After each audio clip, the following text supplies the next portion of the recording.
জি আপা। আপা, সারা বিশ্ব আমাদেরকে ফলো করে, বিশেষ করে বাংলাদেশের মধ্যে বর্তমানে কার্যক্রম খুবই স্লো, যেহেতু তারা যুক্তরাষ্ট্রের সবাই ফলো করতেছে, কিন্তু যুক্তরাষ্ট্রটা ফলো করতে গেলে ছাত্রলীগটা গেলে চাঙ্গা করে আমরা সবাই অনুপ্রাণিত করতে পারি, আর আমাদের কমিটিটা আপা খুবই দরকার। এই কাজ কন্টেন্ট গুলো দেই, বিভিন্ন ইউনুসের যে দোষগুলো আছে এগুলো আমি মানুষের কাছে নোয়াখালীর আঞ্চলিক ভাষায় এগুলো তুলে ধরি, এর জন্য মানুষ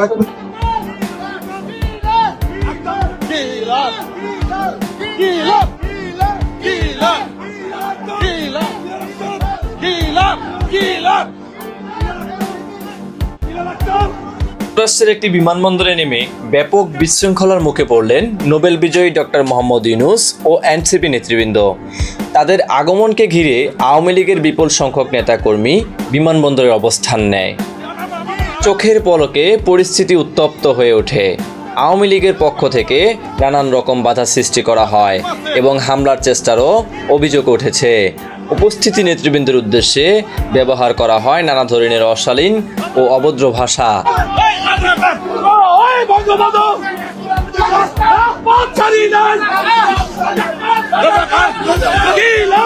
গালিগালাজ আর স্লোগানের শব্দেই চারপাশ মুহূর্তেই সরগরম হয়ে ওঠে।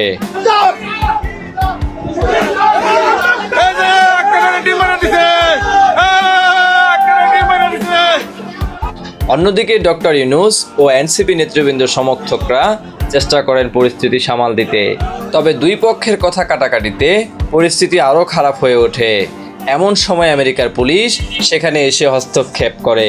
তারা দ্রুত ব্যবস্থা নিয়ে ডক্টর ইউনূস ও তার দলের নিরাপত্তা নিশ্চিত করে। পুলিশ ঘিরে ফেলে তাদের নিরাপদে সরিয়ে নেয়। ঘটনার কারণে বিমানবন্দরের আশেপাশে কিছু সময় অশান্তি দেখা দেয়, তবে পুলিশের হস্তক্ষেপ শেষ পর্যন্ত পরিস্থিতি শান্ত হয়।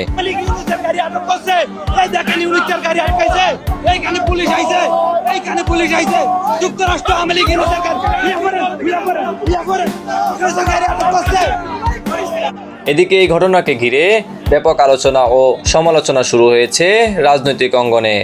অনেকেই বলেছেন যুক্তরাষ্ট্রের মাটিতে এ ধরনের আচরণ দেশের ভাবমূর্তি ক্ষুণ্ণ করছে। সেই প্রজন্ম যারা হাসিনার গুলির সামনে দাঁড়াতে আমরা ভয় পাই না, অতএব কারো ভাঙ্গা ডিমে আমাদের কিছু যায় আসে না। বরং এই ঘটনার মধ্য দিয়ে আবারও প্রমাণিত হয়েছে যে আওয়ামী লীগ একটি সন্ত্রাসী সংগঠন। আওয়ামী লীগ যে জন্মগতভাবে এবং প্রকৃতিগতভাবে সন্ত্রাসী সংগঠন, তারা সন্ত্রাস করবে। তারা বাংলাদেশের মানুষ যারা স্বাধীনতাকামী আছে, বাংলাদেশপন্থী মানুষেরা আছেন, যারা জুলাই অভ্যুত্থানের পক্ষে শক্তি আছেন, তাদের উপরে তারা হামলে পড়বে। এটাতে আমরা আর অবাক হই না, বরং আমরা মনে করি যে অন্তর্বর্তীকালীন সরকার এই দীর্ঘ সময়ে 1 বছর জুড়ে আওয়ামী লীগকে বিচারের আওতায় নিয়ে আসার যে প্রক্রিয়া সরকারের শুরু করার কথা ছিল, সেটা খুব সামান্য অগ্রসর হয়েছে।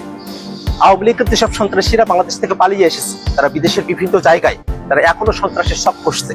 আমরা অন্তর্বর্তীকালীন সরকারের কাছে আহ্বান রাখবো, যারা দেশে এবং দেশের বাইরে আওয়ামী লীগ এবং তাদের দোসররা সন্ত্রাসের শখ করছে, তাদেরকে অতি দ্রুত বাংলাদেশে ফিরিয়ে নিয়ে গিয়ে তাদেরকে বিচারের আওতায় নিয়ে আসা হবে। এবং আমরা একটা কথা বারবার স্পষ্ট করে বলি, আজকে আমরা যখন নিউ ইয়র্কে এয়ারপোর্টে আমরা নেমেছি, আমরা দেখেছি আওয়ামী লীগের সন্ত্রাসীরা তারা যখন হুঙ্কার দিয়ে আসছিল, তারা যখন নানা অশ্রাব্য গালিগালাজ করছিল।